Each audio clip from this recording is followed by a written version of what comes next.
Right, got a bit of a problem toilet. Constantly water is flowing in there. I took the top off, had a look. And it turns out the bowl is underwater.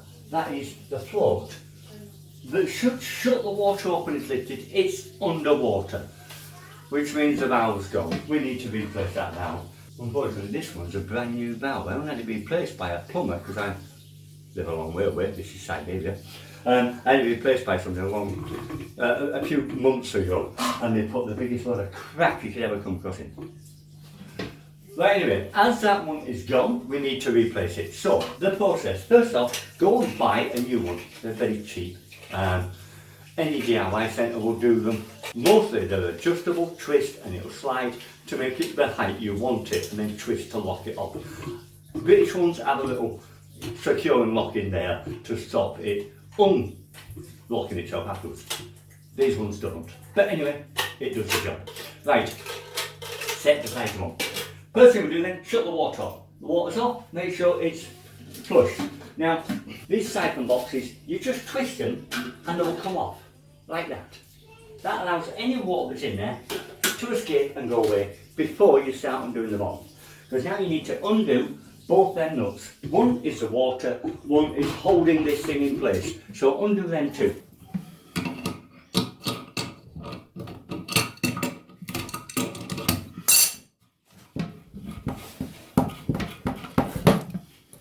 Also useful to have a cloth handy if you've got a delicate carpet or flooring or something, so you're not going to wet the floor, because there will be water still in there. Now, this is what I meant by rubbish.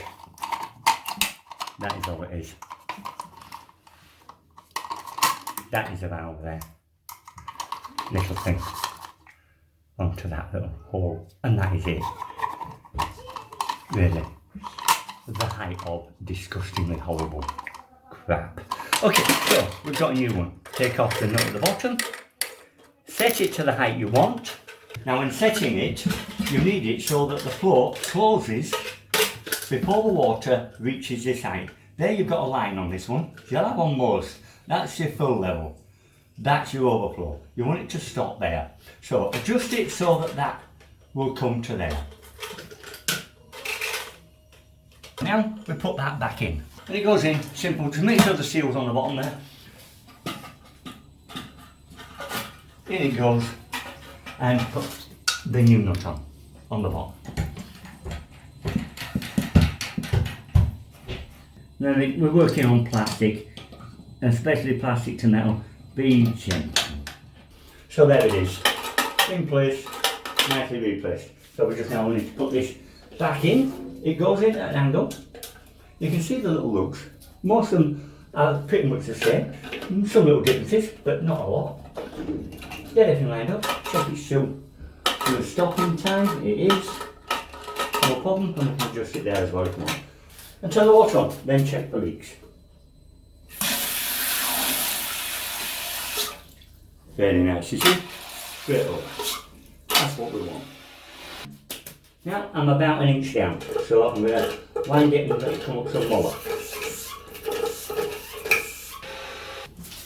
And we are there, just at the line of the overflow, where we want to be. Perfect. Put the top back on, depending on the type you've got.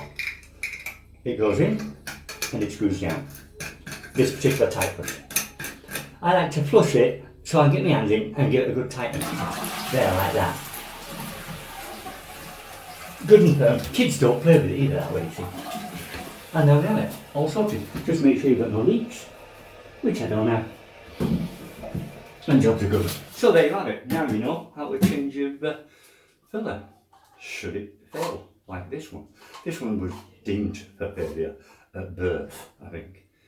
But anyway. Okay, right, well thanks a lot for watching again. If you got any questions, put them at the bottom. I'll get back to you as soon as I can. Otherwise, bye for now.